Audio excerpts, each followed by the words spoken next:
ہم کلام مقدس میں سے مقدس پالوس رسول کی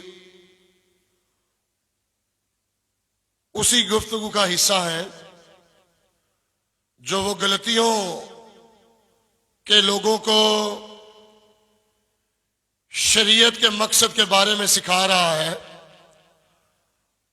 اور آج صبح ہم نے غلطیوں کے چوتھے باب کی پہلی 3 آیات کو کلام مقدس میں سے تلاوت کیا ہے، اور خدا کا بندہ شریعت کی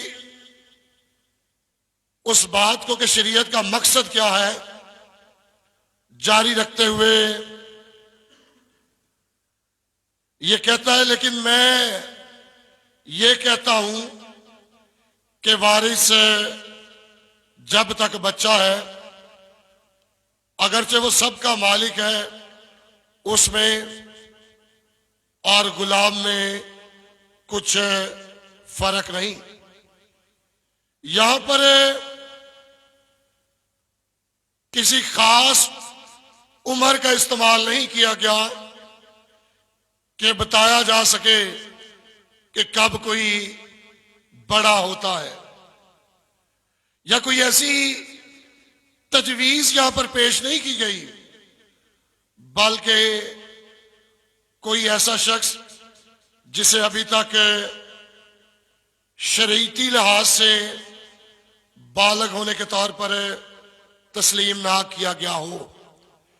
یہاں پر جو بات ہو رہی ہے وہ یہی ہے جو ابھی نابالغ ہے۔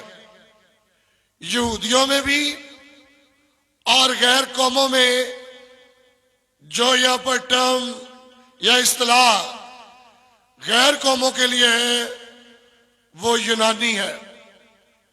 دونوں ثقافتوں کے اندر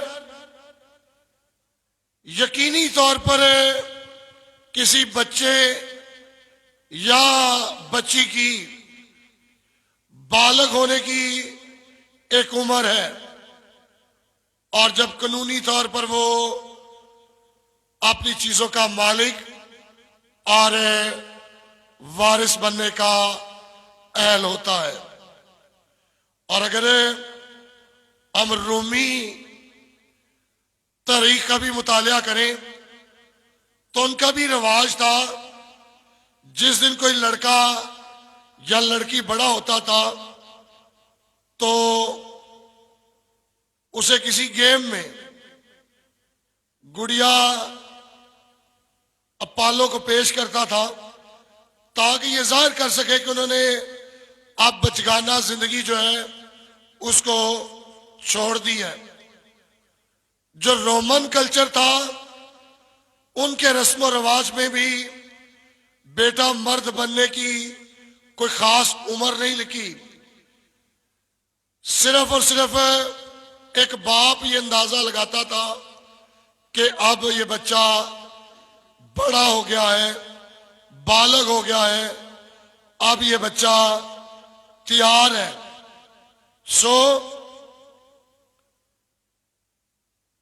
یہاں لکھا ہے کہ جب تک وہ بچہ ہے غلام سے بالکل مختلف نہیں ہے، وہ انڈر ہے، اور وہ بے شک ساری چیزوں کا مالک ہو، لیکن جب تک بچہ ہے وہ غلام سے مختلف نہیں۔ ایک امیر قدیم گھرانے کے بارے میں سوچے کہ ایک بچہ سارے گھر کا وارث ہے، ساری ملکیت اس کے پاس ہے۔ جب بچہ چھوٹا ہے تو در حقیقت اسے گھر کے ایک اعلیٰ درجے کے غلام میں روزمرہ کی آزادی کا اختیار ابھی پورے طور پر حاصل نہیں ہوتا۔ اس کے باوجود وہ سب کچھ کا وارث ہے اور غلام نہیں، لیکن انڈر ہے۔ حالانکہ وہ بیٹا ہے لیکن پھر بھی کیا ہے، وہ ماتحت ہے، اور در حقیقت جو وارث کے لیے مقرر کردہ وقت ہوتا ہے اسے اس میں کڑی نگرانی کے اندر رہنا پڑتا ہے۔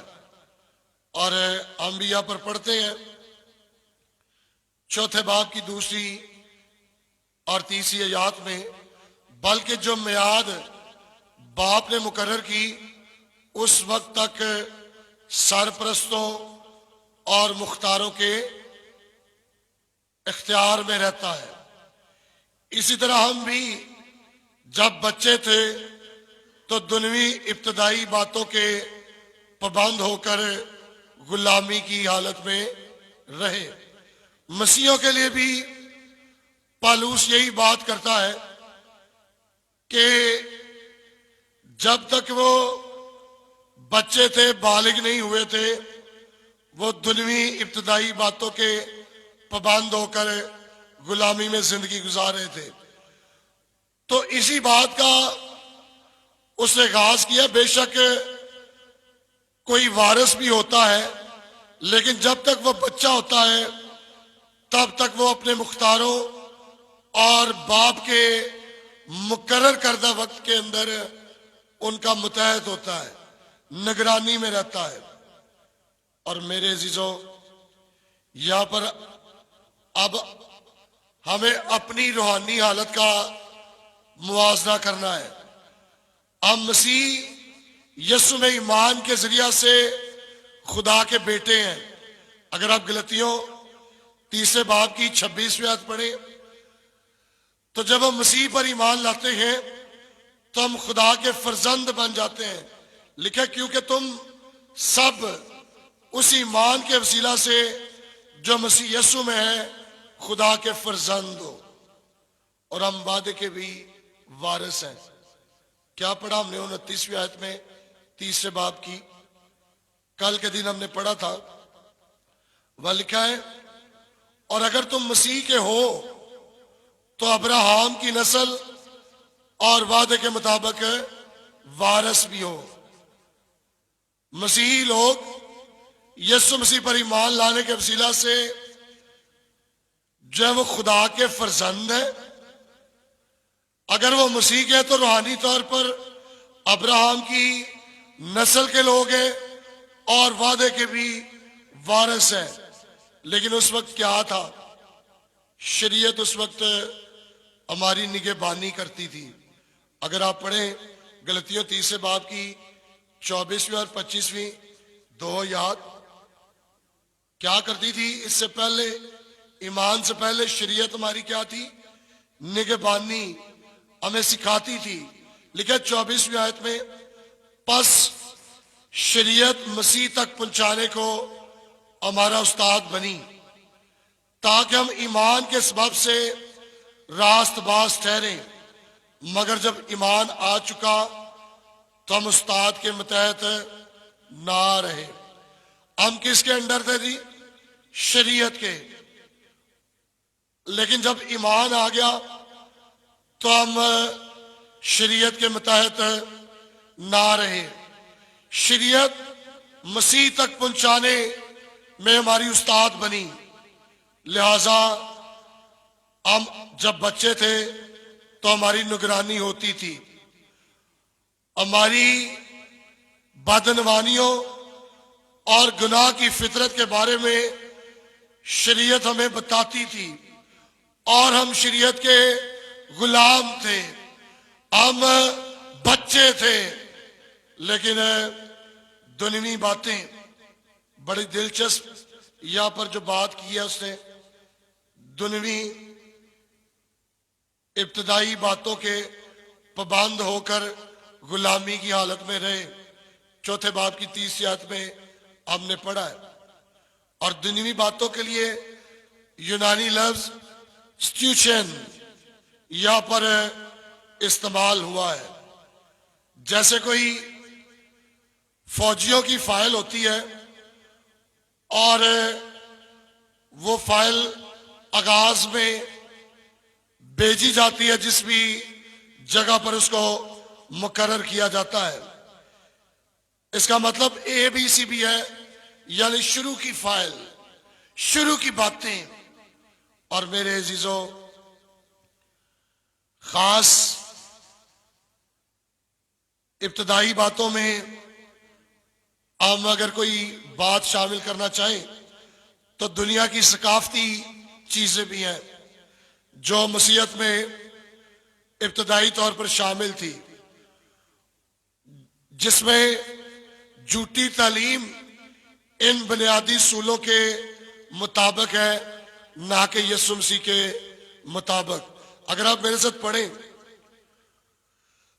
کلسیوں کی کلیسیا کے نام خط، اس کا دوسرا باب اور اس کی 8ویں آیت، مسیحیت میں بھی ابتدائی طور پر دنیا کی چیزیں اور روایتیں مل گئی تھیں۔ کیا لکھا ہے کلسیوں دوسرے باب کی 8ویں آیت میں؟ یوں مرقوم ہے، خبردار کوئی شخص تم کو فلسفی اور لا حاصل فریب سے شکار نہ کر لے، جو انسانوں کی روایت اور دنوی ابتدائی باتوں کے موافق ہے، نہ کہ مسیح کے موافق۔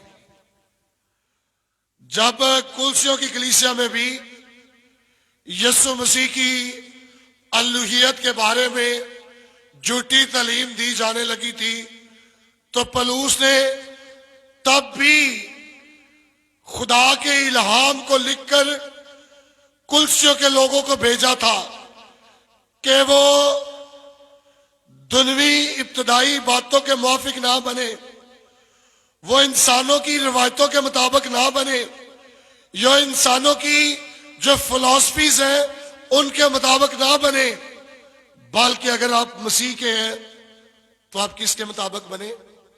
مسیح کے مطابق۔ کس کے مطابق؟ لیکن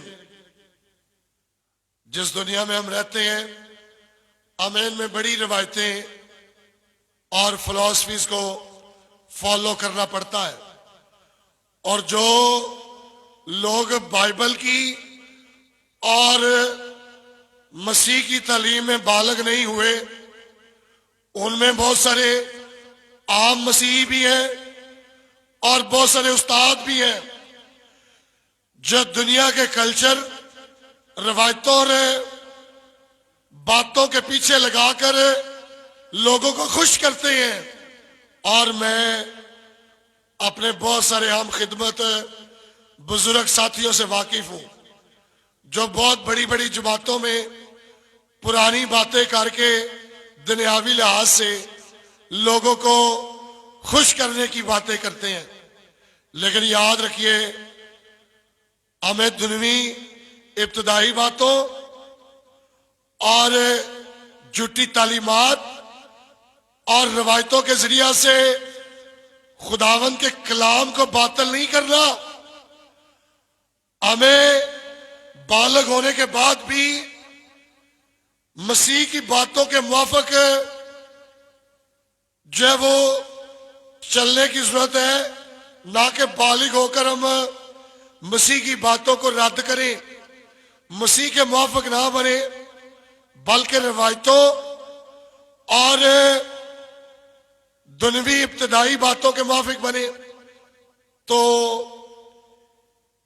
یہ جھوٹی تعلیم کو ہم مسیح میں شامل کرنے والے بنتے ہیں۔